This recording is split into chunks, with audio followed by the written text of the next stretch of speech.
दोस्तों आज मैं आपके लिए बिहार दरोगा प्रीवियस ईयर क्वेश्चन पेपर लेकर आया हूं जो 12/7/2017 में जो पूछा गया था सवाल बिहार दरोगा में, वो मैं आज इस वीडियो में डिस्कस करने वाला हूं एक एक सवाल को। ठीक है दोस्तों, तो वीडियो को पूरा अंत तक देखिएगा। अगर आपका एग्जाम दिसंबर में है बिहार दरोगा का तो आपके लिए एक बेहतर साबित होगा। तो चलिए शुरू करते हैं आज का सबसे पहला सवाल से। तो सबसे पहला सवाल है कि उच्चतम न्यायालय के न्यायाधीश के अवकाश ग्रहण की उम्र है तो क्या है, तो ये 65 वर्ष है, यानी कि और इसका ऑप्शन नंबर क्या हो जाएगा, सी। ठीक है दोस्तों, यानी कि उच्चतम न्यायालय के न्यायाधीश की अवकाश की ग्रहण की उम्र क्या है, तो ये 65 वर्ष है, यानी कि ऑप्शन नंबर सी हो जाएगा। अगला सवाल देखते हैं, नेक्स्ट सवाल। तो अगला सवाल है सेकंड नंबर सवाल कि फरवरी 2017 में मनाए गए विश्व रेडियो दिवस का विषय क्या था। तो फरवरी 2017 में मनाए गए विश्व रेडियो दिवस का विषय था आप हैं रेडियो। क्या विषय था, आप हैं रेडियो, यानी कि ऑप्शन नंबर डी हो जाएगा। चलिए फिर अगला सवाल देखते हैं।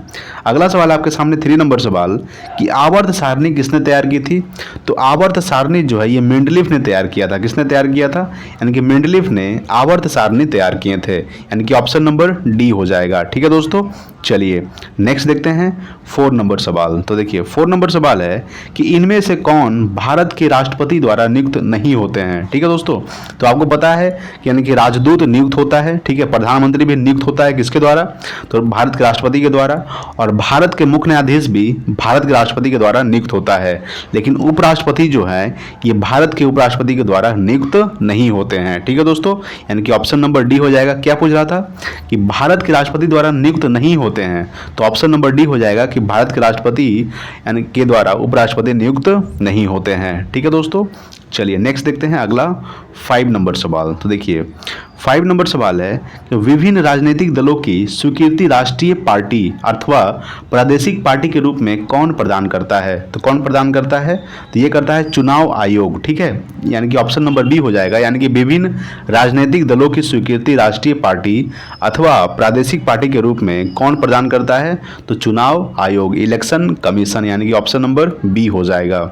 चलिए नेक्स्ट देखते हैं अगला 6 नंबर सवाल। तो 6 नंबर सवाल है कि बिहार के उप मुख्यमंत्री अभी कौन है। तो ये 2017 का बात है, ठीक है। तो बिहार के मुख्यमंत्री उस समय कौन थे, तो उस समय थे सुशील कुमार मोदी। ठीक है, अभी कौन है, तो तारक किशोर मेहता है और रेणु देवी, यानी कि 2 उप मुख्यमंत्री है बिहार के। ठीक है, कौन कौन है, तो तारक किशोर मेहता और रेणु देवी वर्तमान में बिहार के उप मुख्यमंत्री हैं। और उस समय से 2017 की बात कर रहा था, तो ये बिहार के उप मुख्यमंत्री अभी कौन थे, तो उस समय थे सुशील कुमार मोदी, यानी कि ऑप्शन नंबर बी हो जाएगा। ठीक है दोस्तों, चलिए नेक्स्ट देखते हैं अगला 7 नंबर सवाल। 7 नंबर सवाल है कि जो राज्य नहर सिंचाई पर सर्वाधिक आश्रित है वह है पंजाब, यानी कि ऑप्शन नंबर सी हो जाएगा। यानी कि जो राज्य नहर सिंचाई पर सर्वाधिक आश्रित है वह कौन है, वह कौन सा राज्य है, तो वह है पंजाब। ठीक है, पंजाब जो है ये नहर सिंचाई पर सर्वाधिक आश्रित है, यानी कि ऑप्शन नंबर सी हो जाएगा। नेक्स्ट देखते हैं अगला 8 नंबर सवाल।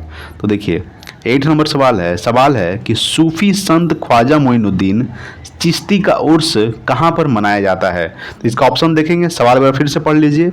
सूफी संत ख्वाजा मोइनुद्दीन चिश्ती का उर्स कहाँ यहाँ पर मनाया जाता है, यानी कि कहाँ पे मनाया जाता है, यानी कि ऑप्शन नंबर देखते हैं इसका। ठीक है, तो देखिए ऑप्शन क्या क्या है। ठीक है, तो फतेहपुर सीकरी हो जाएगा, आगरा है, अजमेर शरीफ या फिर बिहार शरीफ। इसका ऑप्शन नंबर सी हो जाएगा अजमेर शरीफ। ठीक है दोस्तों, क्या हो जाएगा, अजमेर शरीफ। नेक्स्ट देखते हैं अगला सवाल 9 नंबर सवाल है कि भारत के सुदूर पूर्व में जो देश सर्वाधिक लंबी सीमा बनाता है वह है म्यांमार। ठीक है, यानी कि भारत के सुदूर पूर्व में जो देश सर्वाधिक लंबी सीमा बनाता है वह कौन है, तो वह है म्यांमार। ठीक है दोस्तों, चलिए यानी कि ऑप्शन नंबर इसका बी हो जाएगा 9 का। नेक्स्ट है 10 नंबर सवाल। तो 10 नंबर सवाल है कि प्लेट रूपांतरित रूप है किसका है, तो यह है सेल का। ठीक है, यानी कि प्लेट जो है ये रूपांतरित रूप है किसका, सेल का। देखिए दोस्तों मैं थोड़ा सा स्पीड करवा रहा हूँ, स्पीड इसलिए करवा रहा हूँ कि इसमें 100 सवाल है, ठीक है, इसलिए वीडियो थोड़ा लंबा हो जाएगा, तो मैं सोच रहा हूँ कि थोड़ा जल्दी जल्दी करवा दूँ। ठीक है दोस्तों, यानी कि 10 नंबर सवाल है कि स्लेट रूपांतरित रूप है किसका है, तो ये सेल का है। ठीक है, चलिए ये आपका रिवीजन हो जाएगा ज़बरदस्त तरीके से।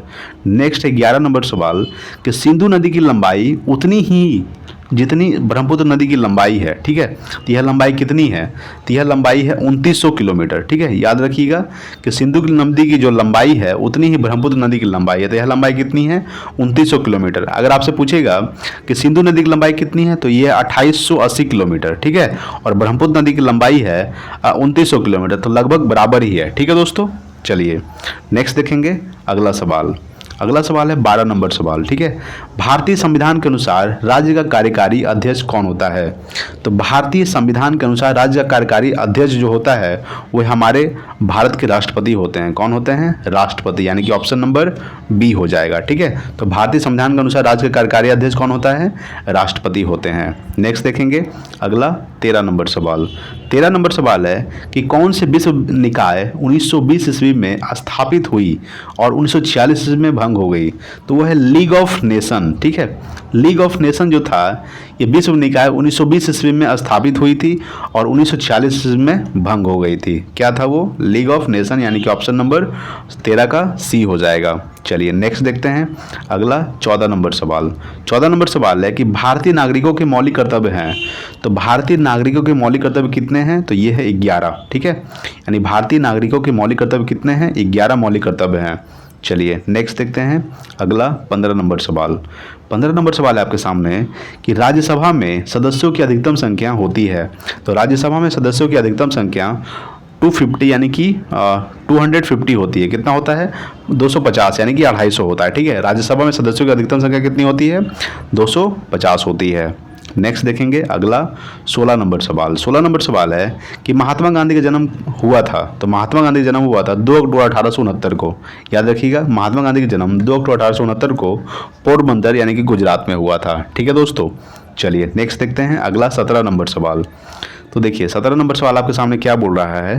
तो 17 नंबर सवाल है, 17 नंबर सवाल कि सिखों के गुरुओं में गुरु गोविंद सिंह थे। तो सिखों के गुरुओं में गुरु गोविंद सिंह ये 10वें गुरु थे। कैवे गुरु थे? 10वें, ठीक है। याद रखिएगा कि सिखों के गुरुओं में गुरु गोविंद सिंह 10वें गुरु थे, यानी कि ऑप्शन नंबर डी हो जाएगा। नेक्स्ट देखेंगे अगला 18 नंबर सवाल। तो 18 नंबर सवाल है कि कनिष्क राजा थे।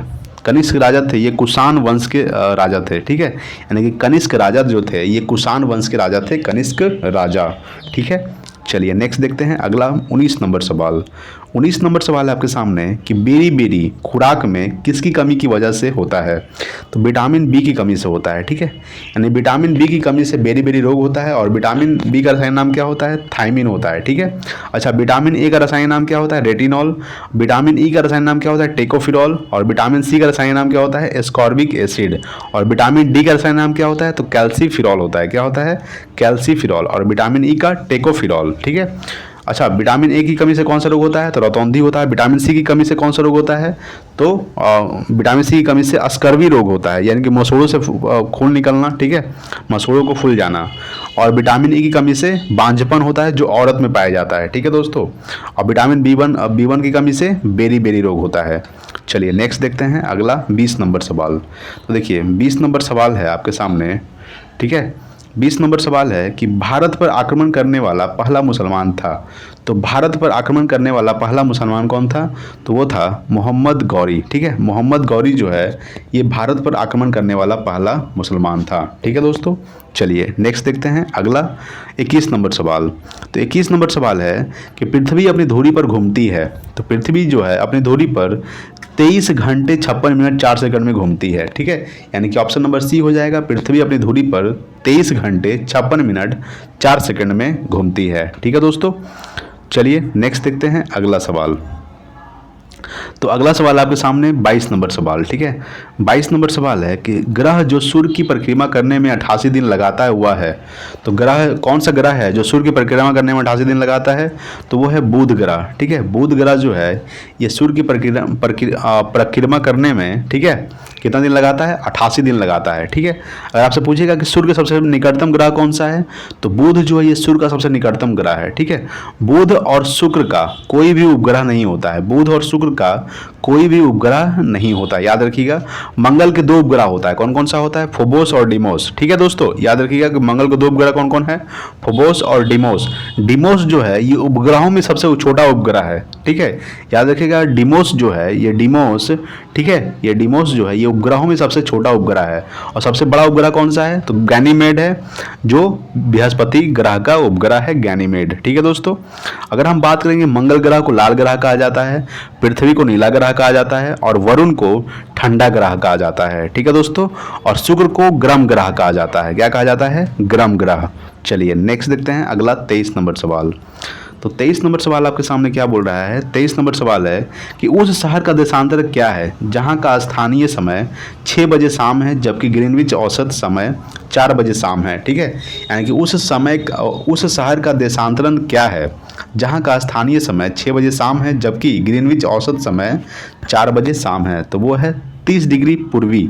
ठीक है, क्या है? 30 डिग्री पूर्वी, यानी कि ऑप्शन नंबर ए होगा। चलिए नेक्स्ट देखते हैं अगला 24 नंबर सवाल। 24 नंबर सवाल है कि इनमें से कौन इस्पात प्लांट से युक्त नहीं है? तो वो है सिंदरी। ठीक है, यानी कि सिंदरी जो है इस्पात प्लांट से युक्त नहीं है और बाकी सभी है, जैसे कि भिलाई, विशाखापट्टनम, पारादीप और विशाखापट्टनम। ठीक है, तो इसमें ऑप्शन नंबर डी हो जाएगा, यानी कि इसमें इस्पात प्लांट से युक्त नहीं है सिंदरी। ठीक है दोस्तों, सिंदरी कहाँ पड़ता है? ये झारखंड में पड़ता है। नेक्स्ट देखेंगे अगला 25 नंबर सवाल। तो देखिए 25 नंबर सवाल है आपके सामने, ज़बरदस्त सवाल है। ठीक है, सवाल है आपके सामने 25 नंबर की गारो जनजाति है, तो ये मेघालय का है। ठीक है, गारो, ठीक है, खासी, ये सब मेघालय की जनजाति है गारो। ठीक है, यानी कि ऑप्शन नंबर सी हो जाएगा। चलिए नेक्स्ट देखते हैं अगला 26 नंबर सवाल। 26 नंबर सवाल है आपके सामने। 26 नंबर सवाल, रामनाथ कोविंद राष्ट्रपति पद का प्रत्याशी बनाए जाने के समय किस राज्य के राज्यपाल के पद पर थे? तो ये थे बिहार राज्यपाल के पद पर। ठीक है, याद रखिएगा कि रामनाथ कोविंद जो है राष्ट्रपति पद का प्रत्याशी बनाए जाने के समय किस राज्य के राज्यपाल के पद थे? तो ये बिहार राज्य के राज्यपाल के पद थे। ठीक है, चलिए नेक्स्ट देखते हैं 27 नंबर सवाल।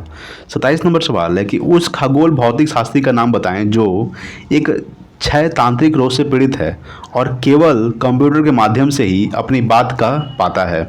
यानी कि ऑप्शन देखेंगे इसका। ठीक है, तो ऑप्शन देखेंगे तो देखिए थोड़ा सा छोटा मैं कर देता हूँ। तो देखिए इसमें सवाल था कि उस खगोल भौतिक शास्त्री का नाम बताइए। ठीक है, सवाल क्या था? तो सवाल था, फिर से पढ़ लीजिए, कि उस खगोल भौतिक शास्त्री का नाम बताएं जो एक क्षय तांत्रिक रोग से पीड़ित है और केवल कंप्यूटर के माध्यम से ही अपनी बात कह पाता है। तो वो क्या है? तो स्टीफन हॉकिंग है। आपको पता होगा इनके बारे में। ठीक है, ये पैरालाइज्ड हो गए थे थोड़ा सा, तो ये कंप्यूटर के माध्यम से ही अपनी काम करते थे और ये मतलब कि एक पीड़ित थे और ये अपनी बात कंप्यूटर के माध्यम से ही कह पाते थे। कौन थे? तो स्टीफन हॉकिंग, यानी कि ऑप्शन नंबर सी हो जाएगा 27 का। ठीक है, चलिए नेक्स्ट देखते हैं अगला 28 नंबर सवाल। तो 28 नंबर सवाल आपके सामने क्या है? देखिए 28 नंबर सवाल है कि दिल्ली चलो का नारा दिया था। तो दिल्ली चलो का नारा दिया था सुभाष चंद्र बोस ने। ठीक है, किसने दिया था दिल्ली चलो का नारा? सुभाष चंद्र बोस। नेक्स्ट देखते हैं 29 नंबर सवाल। तो देखिए 29 नंबर सवाल आपके सामने है। ठीक है, 29 नंबर सवाल है आपके सामने कि भारत की बुलबुल यानी कि नाइटिंगेल ऑफ इंडिया किसे कहा जाता है? तो ये कहा जाता है सरोजनी नायडू को। सरोजनी नायडू को नाइटिंगेल ऑफ इंडिया कहा जाता है। ठीक है, यानी सरोजनी नायडू ये भारत की प्रथम महिला राज्यपाल थी जो उत्तर प्रदेश की राज्यपाल बनी थी। ठीक है, अगर आपसे सवाल पूछेगा कि भारत की प्रथम महिला राज्यपाल कौन थी, तो सरोजनी नायडू। अगर आपसे पूछेगा भारत की प्रथम महिला मुख्यमंत्री कौन थी, तो सुचेता कृपलानी भारत की प्रथम महिला मुख्यमंत्री, ये भी यूपी की ही बनी थी। ठीक है, और भारत की प्रथम महिला राज्यपाल सरोजनी नायडू, ये भी उत्तर प्रदेश की बनी थी। ठीक है, चलिए नेक्स्ट देखते हैं अगला 29 नंबर सवाल। तो 30 नंबर सवाल है कि पेसमेकर संबंधित है। तो पेसमेकर किससे संबंधित है? तो ये हृदय से संबंधित है। याद रखिएगा कि पेसमेकर हृदय से संबंधित है। नेक्स्ट देखेंगे 31 नंबर सवाल। तो देखिए 31 नंबर सवाल है कि भारत के प्रथम गवर्नर जनरल कौन थे? तो भारत के प्रथम गवर्नर जनरल थे वारेन हेस्टिंग। कौन थे? वारेन हेस्टिंग जो है ये भारत के प्रथम गवर्नर जनरल थे। ठीक है दोस्तों, चलिए नेक्स्ट देखते हैं 32 नंबर सवाल। तो 32 नंबर सवाल है कि भारत के सर्वोच्च नेता लोक नायक जयप्रकाश नारायण का जीवन काल है। तो 1902 से 1989 तक। ठीक है, याद रखिएगा कि 1902 से 1917 यानी कि 1902 से 1979 तक ये कौन थे? तो ये लोक नायक जयप्रकाश नारायण का जीवन काल है, यानी कि ऑप्शन नंबर सी हो जाएगा। ठीक है दोस्तों, चलिए नेक्स्ट देखते हैं अगला 33 नंबर सवाल। तो 33 नंबर सवाल आपके सामने कि विख्यात सोम मंदिर का नष्ट किसने किया था? विख्यात सोमनाथ मंदिर को नष्ट किसने किया था? तो ये किया था सुल्तान महमूद ने। ठीक है, सुल्तान महमूद ने विख्यात सोमनाथ मंदिर को नष्ट किया था और सुल्तान महमूद ने भारत पर 17 बार आक्रमण किया था। कितना बार किया था? यानी कि सुल्तान महमूद भारत पर 17 बार आक्रमण किया था। ठीक है दोस्तों, चलिए नेक्स्ट देखते हैं अगला 34 नंबर सवाल। 34 नंबर सवाल है कि हर्षवर्धन के साम्राज्य के समय जो चीनी पर्यटक भारत आया था वह था, तो कौन था?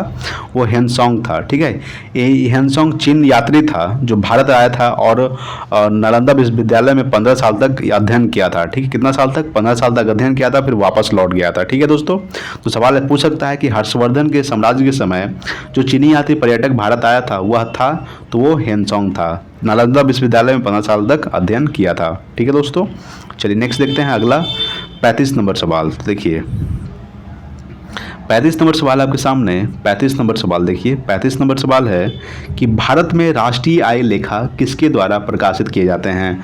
तो भारत में राष्ट्रीय आय का लेखा जो है ये केंद्रीय सांख्यिकी संगठन के द्वारा प्रस्तुत किए जाते हैं। ठीक है, यानी कि भारत में राष्ट्रीय आय लेखा किनके द्वारा प्रस्तुत किए जाते हैं? तो केंद्रीय सांख्यिकी संगठन, यानी कि ऑप्शन नंबर 35 का डी हो जाएगा। नेक्स्ट देखेंगे अगला 36 नंबर सवाल। 36 नंबर सवाल है कि किस यौगिक का अणु संहति 40 है? तो वो है NaOH का। देखिए अणु कैसे निकाला जाता है, तो जैसे कि Na क्या होता है? Na सोडियम, यानी कि इसका परमाणु संख्या क्या होता है? 11। ऐसा अगर परमाणु द्रव्यमान पूछ दे तो कितना होता है? तो 23 होता है। ठीक है दोस्तों, यहाँ पे क्या है? O यानी कि ऑक्सीजन। ऑक्सीजन का 8 होता है परमाणु संख्या, लेकिन उसका परमाणु वेट कितना होता है? परमाणु भार तो 16 हो जाता है। ठीक है, फिर H है यानी कि हाइड्रोजन। हाइड्रोजन क्या होता है? 1, उसका परमाणु भार भी 1 ही होता है, तो जोड़िएगा तो कितना आ जाएगा? टोटल 40 आ जाएगा। कितना आ जाएगा? 40, यानी कि 23, 16, 1 तो 40 आ जाएगा। यानी कि किस यौगिक का अणु संहति 40 है? तो NaOH का। अणु निकालने के लिए क्या किया जाता है? ठीक है, जैसे कि देखिए Ca कैल्शियम। कैल्शियम का क्या हो जाएगा? 20, यानी कि इसका परमाणु संख्या होता है, और इसका क्या हो जाएगा? 40 हो जाएगा। ठीक है, उसके बाद क्या है? ऑक्सीजन, तो यानी कि 16, तो इसका कितना हो जाएगा? इसका 56 हो जाएगा। 40 और 16 56 हो जाएगा। ठीक है दोस्तों, तो ऐसे निकाला जाता है अणु। ठीक है दोस्तों, समझ गए होंगे। अगला देखते हैं 37 नंबर सवाल। 37 नंबर सवाल है कि कितने अणु 1 मोल के बराबर होते हैं? तो ये होता है 6.023 × 10⁻23। ठीक है, यानी कि 6.023 × 10⁻23 जो है ये 1 मोल के बराबर होते हैं, यानी कि ऑप्शन नंबर ए हो जाएगा। ठीक है, चलिए नेक्स्ट देखते हैं अगला 38 नंबर सवाल। तो 38 नंबर सवाल है कि प्लास्टर ऑफ पेरिस है, तो CaSO4 2H2O क्या होता है? CaSO4 2H2O ये प्लास्टर ऑफ पेरिस का रासायनिक सूत्र होता है। अगर आपसे जिप्सम सब का पूछे तो क्या होता है? CaSO4 2H2O होता है। क्या होता है? CaSO4 2H2O ये जिप्सम का रासायनिक सूत्र होता है, और प्लास्टर ऑफ पेरिस का CaSO4 2H2O। ठीक है दोस्तों, चलिए नेक्स्ट देखते हैं अगला 39 नंबर सवाल। 39 नंबर सवाल है कि विद्युत अपघटनीय प्रक्रिया से कौन सा तत्व नहीं प्राप्त होता है? तो वो प्राप्त नहीं होता है लोहा। ठीक है, यानी कि विद्युत अपघटनीय प्रक्रिया से कौन सा तत्व प्राप्त नहीं होता है? लोहा। लोहा का संकेत क्या होता है? Fe होता है, इसका परमाणु संख्या, और यानी कि परमाणु संख्या क्या होता है? तो 26 होता है। पोटेशियम क्या होता है? K होता है। ठीक है दोस्तों, इसका परमाणु संख्या कितना होता है? तो इसका 18 होता है। ठीक है, सोडियम का संकेत क्या होता है? Na होता है, इसका परमाणु संख्या कितना होता है? तो सोडियम का 11 होता है। ठीक है, कैल्शियम का Ca संकेत, और इसका परमाणु संख्या 20 होता है। समझ गए होंगे। नेक्स्ट देखते हैं अगला 40 नंबर सवाल। 40 नंबर सवाल है कि विश्व बैंक का दूसरा नाम है, तो विश्व बैंक का दूसरा नाम है WTO। ठीक है, WTO वर्ल्ड ट्रेड ऑर्गेनाइजेशन, यानी कि विश्व व्यापार संगठन। ठीक है दोस्तों, यानी विश्व बैंक का दूसरा नाम क्या है? तो WTO यानी कि विश्व व्यापार संगठन। ठीक है, WTO वर्ल्ड ट्रेड ऑर्गेनाइजेशन। अच्छा, विश्व बैंक का स्थापना कब हुआ था? तो विश्व बैंक का स्थापना हुआ था 1944 को, यानी कि 1944 को। इसका जो मुख्यालय कहाँ स्थित है? वाशिंगटन DC में विश्व बैंक का। ठीक है, चलिए नेक्स्ट देखते हैं अगला 41 नंबर सवाल। 41 नंबर सवाल आपके सामने कि खाने का सोडा है, तो सोडियम बाइकार्बोनेट। ठीक है, सोडियम बाइकार्बोनेट जो है ये खाने का सोडा है, और सोडियम बाइकार्बोनेट का सूत्र क्या होता है? रासायनिक सूत्र तो NaHCO3 होता है। क्या होता है? NaHCO3 सोडियम बाइकार्बोनेट का रासायनिक सूत्र होता है। सोडियम क्लोराइड का क्या होता है? NaCl होता है। ठीक है दोस्तों, क्या होता है? NaCl। और सोडियम कार्बोनेट का क्या होता है? तो Na2CO3 10H2O। क्या होता है सोडियम कार्बोनेट का? Na2CO3 10H2O सोडियम कार्बोनेट, यानी कि धोने का सोडा, यानी कि धोने का सोडा क्या होता है? Sodium carbonate. खाने का सोडा सोडियम बाइकार्बोनेट। ठीक है, चलिए नेक्स्ट देखते हैं अगला 42 नंबर सवाल। देखिए, ठीक है, तो 42 नंबर सवाल आपके सामने है कि वेल्डिंग के लिए किस मिश्रण का उपयोग किया जाता है? तो वेल्डिंग के लिए आयरन ऑक्साइड और एल्युमिनियम का प्रयोग किया जाता है। क्या किया जाता है? यानी कि वेल्डिंग के लिए आयरन ऑक्साइड और एल्युमिनियम का प्रयोग किया जाता है। ठीक है दोस्तों, चलिए नेक्स्ट देखते हैं अगला 43 नंबर सवाल। 43 नंबर सवाल आपके सामने है कि सोडियम क्लोराइड में उपस्थित कौन सी अशुद्धता नमी सोखती है? तो वो है मैग्नीशियम क्लोराइड। ठीक है, यानी कि सोडियम क्लोराइड में उपस्थित कौन सी अशुद्धता नमी सोखती है? तो वो है मैग्नीशियम क्लोराइड है। ये क्या करती है? तो नमी सोखती है। मैग्नीशियम क्लोराइड यानी कि MgCl। ठीक है, MgCl यानी कि magnesium chloride, sodium chloride, NaCl। ठीक है, NaCl क्या होता है? सोडियम क्लोराइड यानी कि नमक कहा जाता है, और MgCl यानी कि मैग्नीशियम क्लोराइड। ठीक है, पोटेशियम क्लोराइड KCl। ठीक है दोस्तों, KCl यानी कि पोटेशियम क्लोराइड। नेक्स्ट देखते हैं अगला 44 नंबर सवाल देखेंगे। ठीक है, देखिए 44 नंबर सवाल आपके सामने। 44 नंबर सवाल है कि फास्फोरस का कौन सा अयस्क नहीं है? तो वो है ग्रेनाइट। ठीक है, ग्रेनाइट जो है ये फास्फोरस का अयस्क नहीं है। ठीक है दोस्तों, चलिए नेक्स्ट देखते हैं अगला 45 नंबर सवाल कि परमाणु के नाभिक में क्या होता है? तो प्रोटॉन और इलेक्ट्रॉन होता है। क्या होता है? प्रोटॉन और न्यूट्रॉन होता है परमाणु के नाभिक में। जैसे कि ये परमाणु का है। ठीक है, इसके अंदर क्या होता है? प्रोटॉन और न्यूट्रॉन होता है। और इलेक्ट्रॉन क्या करता है? तो इलेक्ट्रॉन चक्कर लगाता है। ठीक है दोस्तों, क्या करता है? इलेक्ट्रॉन चक्कर लगाता है। इलेक्ट्रॉन पर ऋण आवेश होता है, प्रोटॉन पर क्या होता है?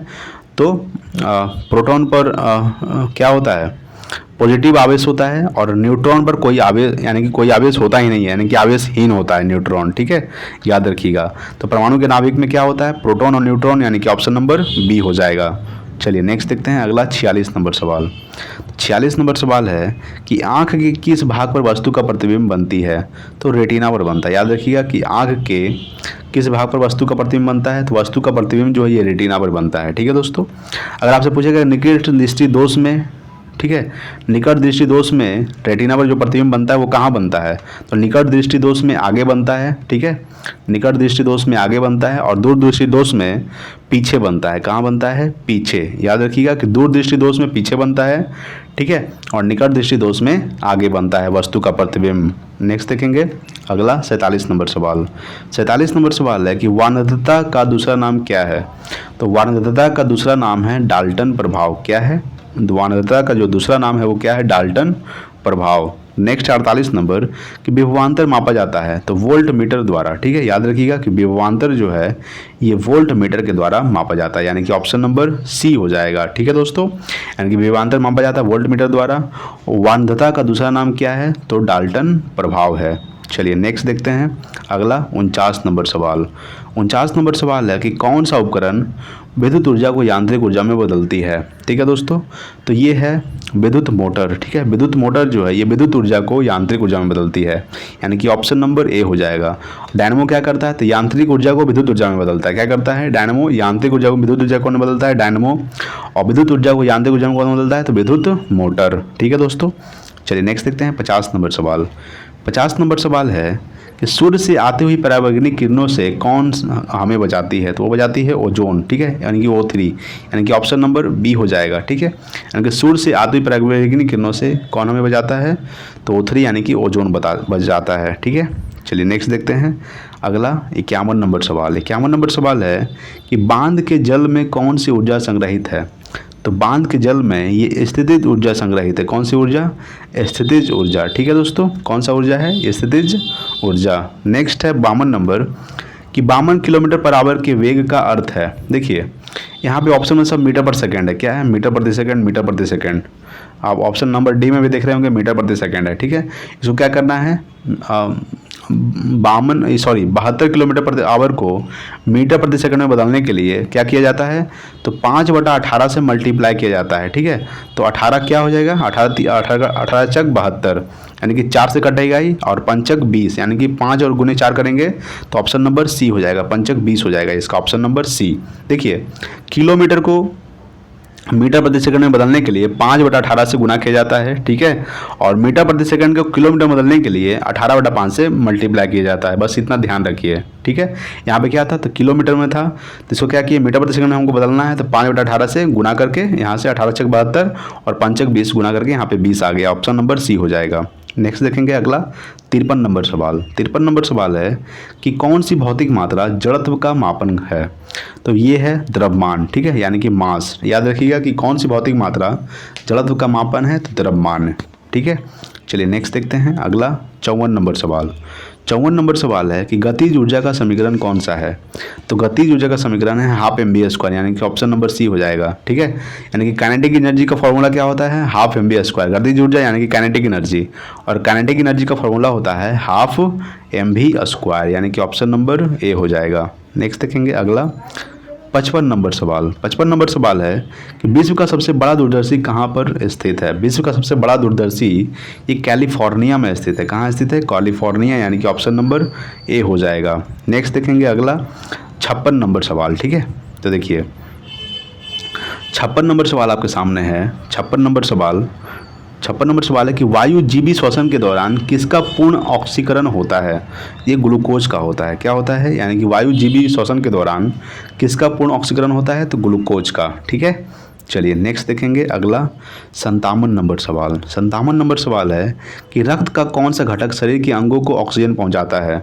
तो आरबीसी क्या करता है, ठीक है, ऑक्सीजन पहुंचाता है और कार्बन डाइऑक्साइड को बाहर करता है। यानी कि ऑक्सीजन को पहुंचाता है आरबीसी, और कार्बन डाइऑक्साइड को क्या कर देता है, बाहर कर देता है। आरबीसी का फुल फॉर्म क्या होता है, RBC, red blood cell. RBC का full form red blood cell होता है। ठीक है, और डब्ल्यूबीसी का फुल फॉर्म क्या होता है, डब्ल्यूबीसी वाइट ब्लड सेल होता है, याद रखिएगा। नेक्स्ट देखेंगे अगला 58 नंबर सवाल। 58 नंबर सवाल है कि रासायनिक तत्वों के दूसरे तत्वों से योग करने की क्षमता का पता लगाया जाता है। तो संयोजकता से। ठीक है, यानी कि रासायनिक तत्वों के दूसरे तत्वों से योग करने की क्षमता का पता लगाया जाता है संयोजकता के द्वारा, यानी कि ऑप्शन नंबर डी हो जाएगा। नेक्स्ट देखेंगे अगला 59 नंबर सवाल। 59 नंबर सवाल है कि कौन सा अंग पाचित भोजन में विषालु पदार्थों का अवशोषण करता है। तो वो कौन करता है, तो वो करता है लीवर। ठीक है, याद रखिएगा कि कौन सा अंग पाचित भोजन में विषालु पदार्थों का अवशोषण करता है, तो लीवर। अच्छा, लीवर का वजन कितना होता है, तो 1.5 kg होता है, यानी कि 1.5 kg होता है। 1.5 kg होता है लीवर का वजन, और लीवर को ही यकृत कहा जाता है। ठीक है, तो कौन सा अंग पाचित भोजन में विषालु पदार्थों का अवशोषण करता है, लीवर, यानी कि ऑप्शन नंबर डी हो जाएगा 59 का। नेक्स्ट देखेंगे 60 नंबर सवाल। 60 नंबर सवाल है कि मूल द्वारा वनस्पतिक प्रवर्धन किसमें होता है। तो वो होता है पोटैटो में। याद रखिएगा कि मूल द्वारा वनस्पतिक प्रवर्धन किसमें होता है, पोटैटो, यानी कि आलू में होता है। नेक्स्ट देखेंगे 61 नंबर सवाल। तो देखिए 61 नंबर सवाल है कि बिहार की द्वितीय राजभाषा है तो उर्दू। ठीक है, उर्दू जो है ये बिहार का द्वितीय राजभाषा है। प्रथम क्या है, हिंदी है, और द्वितीय राजभाषा क्या है, तो उर्दू है। अच्छा, ये बताइए कि हिंदी जो राजभाषा है वो किस अनुच्छेद में वर्णित किया गया है। तो अनुच्छेद 343 में। याद रखिएगा कि अनुच्छेद 343 में हिंदी को राजभाषा के रूप में वर्णित किया गया है। नेक्स्ट देखेंगे 62 नंबर सवाल। 62 नंबर सवाल है कि बिहार के मुख्यमंत्री की नियुक्ति किसने की। तो बिहार के मुख्यमंत्री की जो नियुक्ति है ये बिहार के राज्यपाल के द्वारा किया जाता है। याद रखिएगा कि बिहार के राज्यपाल के द्वारा बिहार के मुख्यमंत्री की नियुक्ति किया जाता है। ठीक है दोस्तों, चलिए नेक्स्ट देखेंगे अगला 63 नंबर सवाल। 63 नंबर सवाल है कि भारत के उपराष्ट्रपति का चुनाव कराने वाले सदस्य होते हैं। तो ये संसद के होते हैं, यानी कि पार्लियामेंट के। याद रखिएगा कि भारत के उपराष्ट्रपति का चुनाव कराने वाले सदस्य होते हैं पार्लियामेंट के, यानी कि संसद के, यानी कि ऑप्शन नंबर ए हो जाएगा। ठीक है, चलिए नेक्स्ट देखेंगे 64 नंबर सवाल।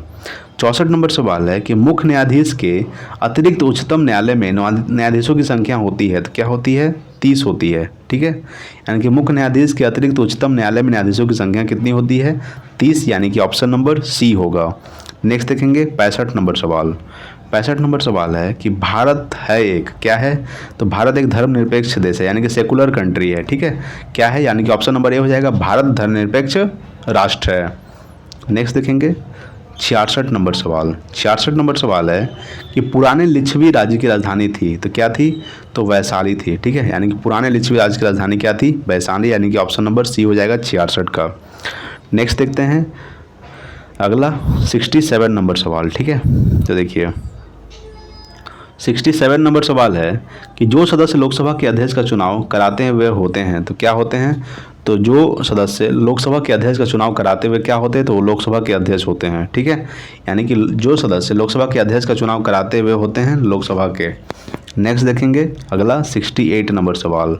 68 नंबर सवाल है कि भारत के राष्ट्रपति जिन सदस्यों द्वारा चुने जाते हैं वे होते हैं, यानी कि भारत के राष्ट्रपति जिन सदस्यों द्वारा चुने जाते हैं वे होते हैं, तो वे होते हैं पार्लियामेंट एवं राज्यों की विधानसभाओं के। क्या होते हैं? तो पार्लियामेंट एवं राज्यों की विधानसभाओं के होते हैं। यानी कि भारत के राष्ट्रपति जिन सदस्यों द्वारा चुने जाते हुए क्या होते हैं? तो पार्लियामेंट एवं राज्यों की विधानसभाओं के होते हैं, यानी कि ऑप्शन नंबर सी हो जाएगा 68 का। नेक्स्ट देखेंगे 69 नंबर सवाल। 69 नंबर सवाल है कि पंचायती राज लागू किया गया, तो 2 अक्टूबर 1959 को, ठीक है, 2 अक्टूबर 1959 को पंचायती राज लागू किया गया था। तो प्रथम बार किस राज्य में किया गया था और कहाँ किया गया था? तो प्रथम बार नागौर जिला में, ठीक है, राजस्थान के नागौर जिला में 2 अक्टूबर 1959 को पंचायती राज लागू किया गया था, ठीक है। चलिए नेक्स्ट देखेंगे अगला 70 नंबर सवाल कि उपचुनाव कराया जाता है तो कभी भी कराया जा सकता है। याद रखिएगा कि उपचुनाव जो है ये कभी भी कराया जा सकता है। जैसे कि लोकसभा और राज्यसभा का जो चुनाव है ये 5 साल के बाद कराया जाता है, ठीक है, आपको पता ही होगा। लेकिन उपचुनाव जो है ये कभी भी कराया जा सकता है, ठीक है। चलिए नेक्स्ट देखेंगे 71 नंबर सवाल। 71 नंबर सवाल है कि सिंधु घाटी सभ्यता के लोग पूजा करते थे, तो किसी की करते थे? तो पशुपति की, ठीक है। यानी सिंधु घाटी सभ्यता के जो लोग थे ये पूजा करते थे पशुपति की। नेक्स्ट है 72 नंबर कि त्रिपिटक धार्मिक ग्रंथ है, तो किसका है? तो ये बौद्धों का है। याद रखिएगा कि त्रिपिटक धार्मिक ग्रंथ जो है ये किसका है? तो ये बौद्धों का ग्रंथ है। नेक्स्ट देखेंगे अगला 73 नंबर सवाल कि संयुक्त राष्ट्र संघ स्थापित हुआ तो कब हुआ था? 24 अक्टूबर 1945 को संयुक्त राष्ट्र संघ का स्थापना हुआ था। इसका जो मुख्यालय स्थित है ये वो न्यूयॉर्क में स्थित है। किसका? तो संयुक्त राष्ट्र संघ का मुख्यालय न्यूयॉर्क में स्थित है और संयुक्त राष्ट्र संघ का जो स्थापना हुआ था वो 24 अक्टूबर 1945 को हुआ था, ठीक है। संयुक्त राष्ट्र संघ में कितने देश है टोटल? तो 193 देश है, ठीक है। याद रखिएगा 193वां देश कौन सा है? तो दक्षिणी सूडान जो है ये 193वां देश है, ठीक है। चलिए नेक्स्ट देखेंगे अगला 74 नंबर सवाल। 74 नंबर सवाल है कि केंद्र सरकार द्वारा 30 मई 2017 को कितने रुपये का नया नोट जारी करने की घोषणा की गई? तो 1 रुपये का, ठीक है। यानी कि केंद्र सरकार द्वारा 30 मई 2017 को कितने रुपये का नया नोट जारी करने की घोषणा की गई थी? तो 1 रुपये का नोट। नेक्स्ट देखेंगे अगला 75 नंबर सवाल। 75 नंबर सवाल है कि पानीपत की तीसरी लड़ाई कब हुई थी? तो पानीपत की तीसरी लड़ाई जो हुई थी वो 1761 ईस्वी को हुई थी, ठीक है। कब हुई थी? 1761 ईस्वी को पानीपत की तीसरी लड़ाई हुई थी। किसके बीच? तो अहमद शाह अब्दाली और मराठों के बीच, जिसमें मराठा पराजय हो गया था यानी हार गया था, अहमद शाह अब्दाली जीत गया था, ठीक है, याद रखिएगा। और नेक्स्ट देखेंगे अगला सवाल। तो अगला सवाल है आपके सामने कि चंद्रगुप्त मौर्य के साम्राज्य की राजधानी थी। तो चंद्रगुप्त मौर्य के साम्राज्य की राजधानी क्या थी? तो पाटलिपुत्र था। क्या था? पाटलिपुत्र जो है ये चंद्रगुप्त मौर्य के साम्राज्य की राजधानी था, ठीक है। चलिए नेक्स्ट देखेंगे अगला 77 नंबर सवाल। 77 नंबर सवाल है कि राजतरंगिणी में कलहन ने जिस राज्य का वर्णन किया है वह क्या है? तो वह कश्मीर है, ठीक है। यानी कि राजतरंगिणी में कलहन ने जिस राज्य का वर्णन किया है वह क्या है? तो वह कश्मीर है, ठीक है।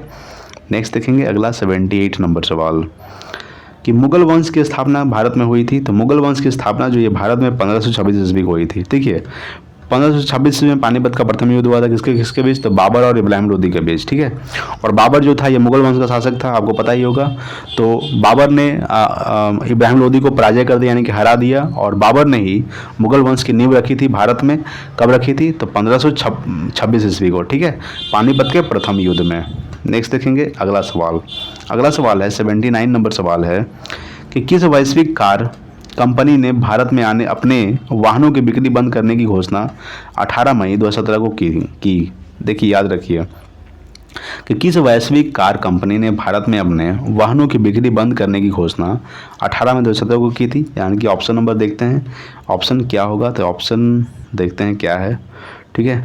तो ऑप्शन है इसमें ऑप्शन नंबर मेरे ख्याल से जनरल मोटर्स होगा, ठीक है, जनरल मोटर्स। नेक्स्ट देखेंगे अगला 80 नंबर सवाल कि अशोक महान पुत्र थे किसका था? तो ये बिंदुसार का था। याद रखिएगा कि अशोक महान किसका पुत्र था? तो ये बिंदुसार का था, ठीक है। चलिए नेक्स्ट देखते हैं 81 नंबर सवाल। 81 नंबर सवाल है कि गर्म पानी के स्रोत कहाँ है? तो ये राजगिरी में है, ठीक है। यानी कि वहाँ पर राजगिरी में जो कुंड में 70 डिग्री सेल्सियस प्लस रहता है, ठीक है, 70 डिग्री सेल्सियस जो है ये प्लस रहता है वहाँ का गर्म पानी। तो गर्म पानी के स्रोत कहाँ है? तो यह है राजगिरी में, ठीक है। चलिए नेक्स्ट देखते हैं अगला अगला सवाल है आपके सामने 82 नंबर सवाल। 82 नंबर सवाल है कि मध्य प्रदेश के नेपा नगर में है तो ये कपड़ा मिल है। याद रखिएगा कि मध्य प्रदेश के नेपा नगर में क्या है, तो ये कपड़ा मिल है मध्य प्रदेश के नेपा नगर में। ठीक है, नेक्स्ट 83 नंबर सवाल। 83 नंबर सवाल है कि भारत सरकार सबसे ज़्यादा राजस्व एकत्रित करती है तो किससे करती है, तो आबकारी कर से। ठीक है, आबकारी कर से राज्य सरकार जो है सबसे ज़्यादा राजस्व एकत्रित करती है। नेक्स्ट देखेंगे अगला 84 नंबर सवाल। 84 नंबर सवाल है कि नाबार्ड यानी कि नेशनल नाबार्ड का फुल फॉर्म क्या होता है, national agriculture bank for and rural development. क्या होता है, नेशनल एग्रीकल्चर बैंक फॉर, थोड़ा सा कंफ्यूज हो रहा है। ठीक है, नाबार्ड का फुल फॉर्म बहुत अच्छा मतलब जाना जरूरी है। तो देखिए नाबार्ड आप अपने कमेंट में बॉक्स में बता सकते हैं नाबार्ड का फुल फॉर्म क्या होता है।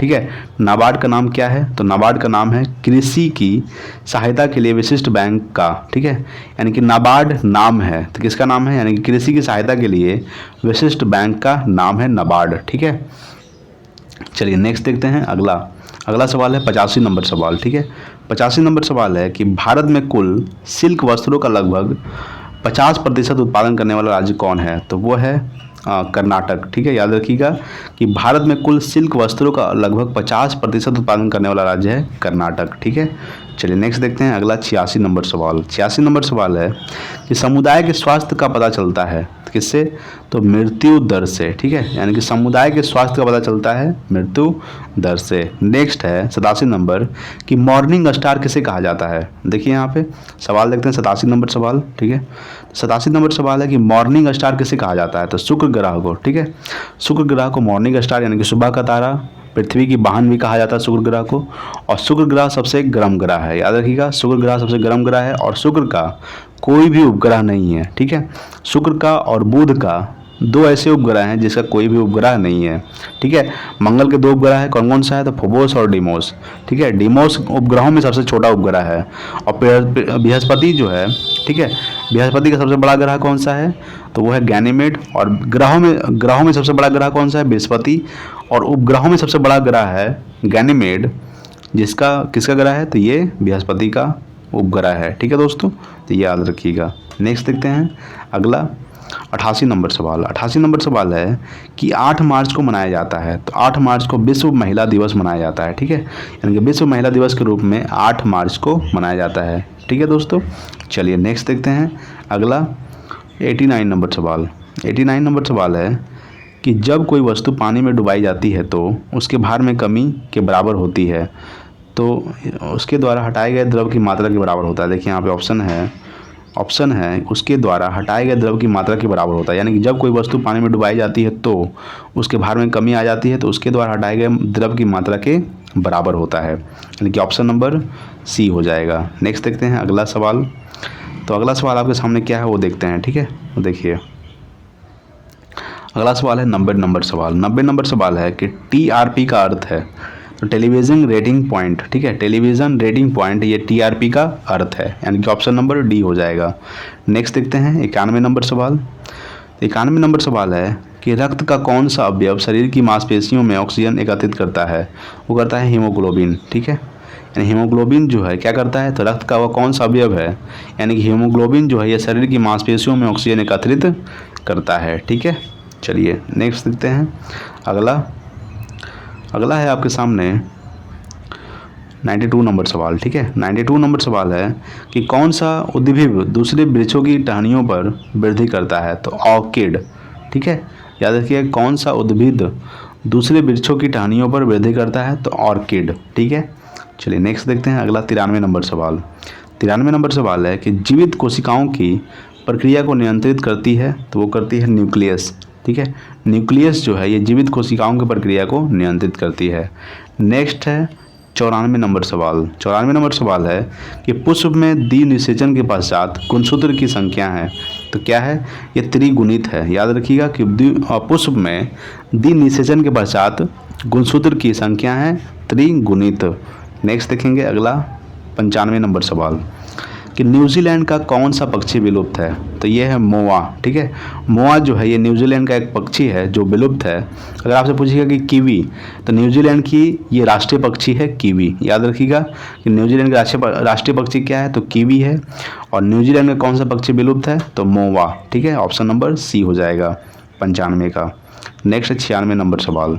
96 नंबर सवाल है कि प्राणी कोशिका में कौन सी कोशिकांग कभी भी नहीं पाई जाती, तो पाई जाती है सेल भित्ति। ठीक है, यानी कि सेल भित्ति कभी भी नहीं पाई जाती है। यानी कि प्राणी कोशिका में कौन सी कोशिकांग कभी भी नहीं पाई जाती है, तो सेल भित्ति कभी भी नहीं पाई जाती है। नेक्स्ट है 97 नंबर। 97 नंबर है कि मानव के कायिक कोशिका में गुणसूत्र होते हैं, तो क्या होते हैं, तो 46 होते हैं। अगर जोड़ा में पूछेगा तो 23 जोड़ा होगा। ठीक है, अगर सिंपल में पूछेगा कितना गुणसूत्र होता है, तो 46 गुणसूत्र होता है। ठीक है, चलिए नेक्स्ट देखते हैं 98 नंबर सवाल। 98 नंबर है कि किस जीव में कसाभ, ठीक है, पाया जाता है, तो पैरामीशियम में। ठीक है, पैरामीशियम में कसाभ पाया जाता है। क्या पाया जाता है, कसाभ। ठीक है दोस्तों, चलिए नेक्स्ट देखते हैं अगला 99 नंबर सवाल। 99 नंबर सवाल है कि रसोई गैस यानी कि एलपीजी मुख्यतः होती है, तो क्या होती है, मीथेन होती है। ठीक है, यानी कि रसोई गैस एलपीजी मुख्यतः मीथेन होती है। यानी मीथेन का सूत्र क्या होता है, CH4 होता है। क्या होता है, CH4। ठीक है दोस्तों, चलिए नेक्स्ट देखते हैं 100 नंबर सवाल और आज का लास्ट सवाल है कि जल जिसमें कैल्शियम अथवा मैग्नीशियम के घुलनशील लवण होते हैं कहलाता है। क्या कहलाता है, कठोर जल कहलाता है। याद रखिएगा कि जल जिसमें कैल्शियम अथवा मैग्नीशियम के घुलनशील लवण होते हैं कहलाता है कठोर जल। ठीक है दोस्तों। अच्छा, भारी जल का रासायनिक सूत्र क्या होता है, तो D2O होता है, जिसको हम लोग क्या बोलते हैं, भारी जल को ड्यूटेरियम ऑक्साइड भी बोलते हैं। ठीक है दोस्तों, तो हमने आज 100 सवाल कर चुके हैं बिहार दरोगा का। तो दोस्तों अगर वीडियो अच्छा लगा हो तो प्लीज़ लाइक कीजिएगा, शेयर कीजिए, और जो बिहार दरोगा तैयारी करते हैं उनके पास शेयर जरूर कीजिएगा। ठीक है दोस्तों, चलिए आज के लिए इतना ही, मिलते हैं अगले वीडियो में। तब तक के लिए जय हिंद, वंदे मातरम।